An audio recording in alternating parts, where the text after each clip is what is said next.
ఆయనకు మించిన ఇంకొకరు రారు రాజకీయ నాయకులు. అమరావతి పనిలో చంద్రబాబు బిజీగా ఉన్నాడు, అడ్మినిస్ట్రేటివ్గా లోకేష్ బిజీగా ఉన్నాడు, పేద ప్రజల కోసం పవన్ కళ్యాణ్ బిజీగా ఉన్నాడు. అంటే ఏం చేసినా కూడా దాని వెనకాల ఆయన రాజకీయ స్వలాభం ఉంది అని చెప్పేసి చాలా మంది డౌట్ పడుతున్నారు. రాజకీయం సులభం ఉంటే తెలంగాణలో ఉంటే సరిపోద్ది, ఆడదాకా వెళ్ళటం ఎందుకు? ఇక్కడ ఉండి బీజేపీకి సపోర్ట్ చేసి నేను బీజేపీ తరపున నిలబడుతున్నా అంటే నరేంద్ర మోదీ గారు ఆయనకి సీట్ ఇవ్వరా? అంటే ఎప్పుడు కూడా వేరే పార్టీతో తప్ప ఆయన ఒంటరిగా రాడంటారా? ఇప్పుడు ఆయన ఒంటరిగా వచ్చేది కావాలా, పేదవాళ్ళ కోసం పనిచేసేది కావాలా? ఒంటరిగా వచ్చి చూపించండి. ఇప్పుడు ఒంటరిగా చేసిన వాళ్ళు ఏం చేశారు బ్రో? ఇప్పుడు సరే ఒంటరిగా చేస్తాడు, ఇప్పుడు ఆయన ఇష్టం బ్రో, ఆయనకి ఇష్టం అది. ఇప్పుడు నేను వెళ్ళి చెప్పినంత మాత్రం ఆయన చేయడు, మీరు చెప్పినంత మాత్రం ఆయన చేయడు. 100 ఉంటుంది ఆయన కమ్యూనికేషన్ 100 ఉంటుంది. ఇప్పుడు శివుడే ఉన్నాడు అనుకుంటే మనం విష్ణుమూర్తిని చూడలేము, విష్ణుమూర్తి ఉన్నాడంటే బ్రహ్మని చూడలేము. ఇప్పుడు ఎవ్వరూ లేదని ఒప్పుకుంటే ఒక్క దేవుడినే మొక్కాలి మనం. ఇలా అందరికీ పునాది అమ్మవారు ఉంటుంది. అలాగా ఎవరో ఒకళ్ళు ఉంటారు, ఆయన ఇష్టం ఆయనది. ఇది ఎవరు కలిసినా కలవకపోయినా బీజేపీతో అయితే ఆయన కంపల్సరీ అలయన్స్ ఉంటుంది. అంటే ఎట్లా వచ్చినా కూడా జనాలకి మంచి చేస్తే చాలని చెప్పేసి మీ ఉద్దేశం అంటారు? అంతే కదా బ్రో. ఇప్పుడు మొన్న ఒక పాపకి సార్ మాకు కష్టం ఉందనగానే 9 అవర్స్లో రియాక్ట్ అయ్యాడా లేదా? మరి అంత తొందరగా రియాక్ట్ అయినా ఏ నాయకుడు ఉన్నాడో మరి నాకు చెప్పండి ఇన్నేళ్ళ సర్వీస్లో మీరు. బ్రో ఇప్పుడు జనాలు ఏంటంటే ఓన్లీ డిప్యూటీ సీఎంఏ ఎందుకు అనిపిస్తున్నాడు? వాళ్ళ అంటే ఎమ్మెల్యే లేరా, లేకపోతే కలెక్టర్లు లేరా, లేకపోతే సీఎం లేడా? సారీ, అలాగని కాదు. ఈయన దగ్గరికి వెళితే తొందరగా పరిష్కారం అవుతుంది. ఇప్పటిదాకా ఏ నాయకుడు చేయలేదు, ఇప్పటిదాకా ఏ నాయకుడు రెస్పాన్స్ అవ్వలేదు. ఈయన అయితే పవన్ కళ్యాణ్ గారు అయితే తొందరగా రియాక్ట్ అవుతాడు, మన వాళ్ళ కోసం కష్టపడతాడు. పేదవాళ్ళని ఇప్పుడు ఆయన కూడా ఒక మిడిల్ క్లాస్ ఫ్యామిలీ నుంచి వచ్చినవాడే చిరంజీవి, ఆయన తమ్ముడుగా ఈయన వచ్చినవాడే.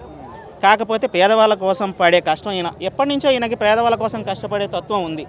ఈయన ఫస్ట్ నుంచే తెలంగాణ స్వలాభావం, తెలంగాణ బాగా తెలిసిన వ్యక్తి, అన్నీ కొంచెం మంది బాగా ఆయన్ని అభిమానించే వ్యక్తులు, అలాగా ఈయనకి అంతా తెలంగాణ మీద మంచి పట్టుంది.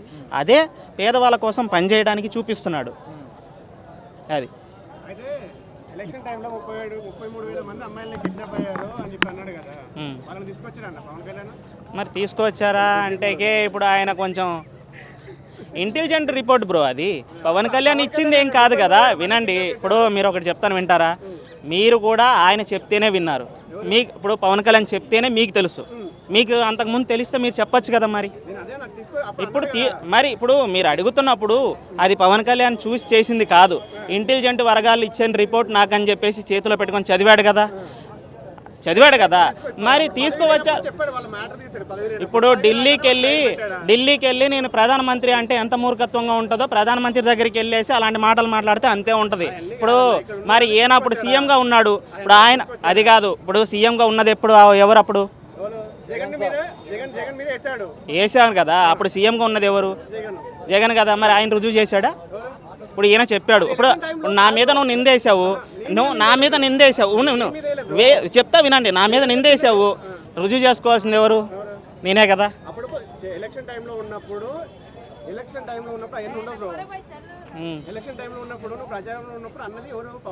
అన్నాడు, మరి నువ్వు రుజువు చేయాలి కదా.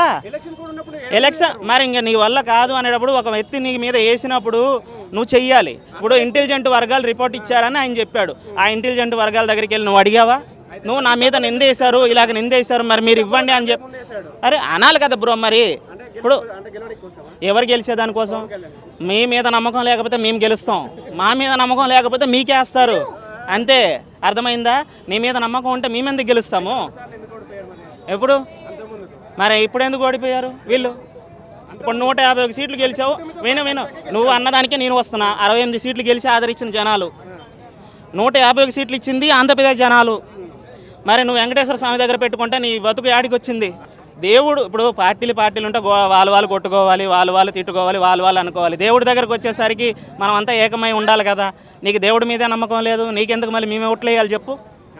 నీకు ఇప్పుడు నువ్వు కల్తీ జరిగింది. ఇప్పుడు వినండి బ్రో, ఇప్పుడు నువ్వేమన్నావు? పంది కొవ్వు కలవలేదు, యానిమల్ కొవ్వు కలవలేదు అన్నావు. మరి కొవ్వు కలవలేదు, ఏం కలవలేదు, కల్తీ జరిగింది కదా. 100 మంది హిందువుల మనోభావాన్ని మంట కలిపాడు. నేను చెప్తున్నాను, డైరెక్ట్గా చెప్తున్నాను కదా. నీకు కావలేదని చెప్పు, వెంకటేశ్వర స్వామి దగ్గర గుండు కొట్టించుకో, వెంకటేశ్వర స్వామి కాళ్ళ మీద పడు, మా తప్పైపోయిందని జనాలకు సమాపణ చెప్పు. నువ్వు అధికారంలో ఉండగా జరిగింది కదా. నువ్వు ఉన్న 2019 నుంచి 2024 వరకే జరిగింది ఇది. అంతకుముందు జరగలేదు కదా. అంతకుముందు ఆ డైరీ లేవు కదా. అంతకుముందు ఆ డైరీ లేవు బ్రో. అంతకుముందు ఇప్పుడు తెలిసింది అడిగా బ్రో నేను ఒక మాట చెప్తాను వింటారా? లేదు లేదు లేదు 2 ఏళ్ల క్రితం లడ్లు తీసుకున్న వ్యక్తులు లడ్లు పాడైపోతున్నాయని చెప్పేసి తీసి చూపించారు. లడ్లు చాలా వరకు పాడైపోయింది.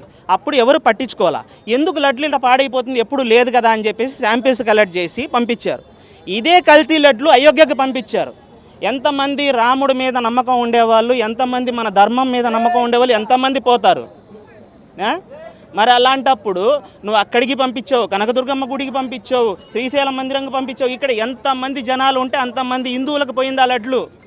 అంటే మీరంతా ఏదైనా కుమ్మక్క అయిపోయి దేశ ప్రజల్ని ఏమైనా దెబ్బతీయాలని చేశారా? హిందూ మనోభావాల్ని దెబ్బతీయడానికి మీరు కానీ వాడితే మేము కూడా మీ మనోభావాలుగా జీవితంలో మీరు దెబ్బతింటారు. అయితే అదంతా సీరియస్ కాదు. మన శ్రీశైలంలో కూడా శివభక్తులపై దాడి చేశారు. అవునవును అవును. దాని గురించి ఇంతవరకు స్పందించలేదు. స్పందించలేదు అంటే అక్కడ ఏం జరిగిందో మనకు తెలియదు బ్రో. ఉండండి, అక్కడ ఏం జరిగిందో. అయితే అంతమందిని ఒక ఏమంటారు ఎంపీ వస్తుంది, మినిస్టర్ వస్తుందని చెప్పేసి 1000 మంది మాలలో ఉన్నవారు వాళ్ళు. అవును, చూశాను, వీడియో చూశాను. చాలా ఇబ్బంది పెట్టారు. అవును. ఏం స్పందించలేదు. ఆ ఒక్క విషయం అయితే నేనే చెప్తున్నానుగా, ఒక్క విషయం అయితే రాంగే. ఎందుకంటే చాలా వరకు బాధపడ్డారు సాములు కూడా. అవునవును, నేను చూశానండి, వీడియో చూశాను. నేనేం ఇప్పుడు ఒక్క వర్గం వైపు నేను మాట్లాడతలేను కదా. ఇప్పుడు ఎవరు తప్పు చేసినా తప్పు అని చెప్పేవాడు నిజమైన అభిమాని. నేను తానా అంటే ఆయన తందానా అంటే రేపు 100 కోట్లు స్కామ్ చేసినా కూడా మా నాయకుడు స్కామ్ చేశాడని నేను సంకలు గుద్దుకొని పోవాలి. మరి మాకు అలాంటి ఉద్దేశాలు ఏం లేవు. నువ్వు తప్పు చేయి, పవన్ కళ్యాణ్ నిలదీస్తాం, చంద్రబాబు తప్పు చేయి నిలదీస్తాం, జగన్ తప్పు చేయి నిలదీస్తాం, అంతే. మాకు ఏదైనా సరే దేవుడు గుడేది, తప్పు చేస్తే తప్పనే చెప్తాం. అక్కడ ఏదో వాళ్ళకి కొంచెం వాళ్ళ సమస్యలు అయ్యి వాళ్ళకి ఏదో కొంచెం వాళ్ళు కూడా గాలి ఆడలేదని చెప్పేసి వాళ్ళ సమస్యలు వాళ్ళు చెప్పుకున్నారు. నేను ఇప్పుడు లైన్లో నిలబడ్డోళ్ళు బయటికి రాలేరు బ్రో. నేను చెప్తున్నాను కదా, తిరుపతి గుడిలోకి నువ్వు వెళ్ళిన తర్వాత, తిరుపతి లైన్లోకి వెళ్ళిన తర్వాత నువ్వు బయటకు వస్తావా? నువ్వు 4 గంటలు నిలబడు, నువ్వు 5 గంటలు నిలబడు, నువ్వు బయటికి రాలేవు. నువ్వు నీళ్ళు తాగేంత జనం టైం కూడా నీకు ఉండదు. మరి ఇంకా నువ్వు నీళ్ళకు రాలేదు అంటే ఇంకా నేనేం చెప్తాను? ఎందుకంటే గుడి బ్రో, అది గుడి. ఇదిగో తప్పదు, ఎందుకంటే దేవుడి కోసం వెళ్తాము. అక్కడ ఏం జరుగుతుందో మనకైతే తెలియదు. ఎంతమంది సమాజంలో ఏంటండి అది ఎందుకు జరిగిందో అది చంద్రబాబు గారు, డిప్యూటీ సీఎం గారు చూస్తారు, దాని మీద యాక్షన్ తీసుకుంటారు. దానికి ఎవరు ఏం కారణమో కూడా దాని గురించి ఆలోచించి మాట్లాడతారు. దానికి ఇప్పుడు రెస్పాన్స్ అవ్వలేదన్నారుగా, త్వరలోనే మీకు రెస్పాన్స్ కూడా వస్తుంది. దాని గురించి మీరే చెప్తారు. Thank you.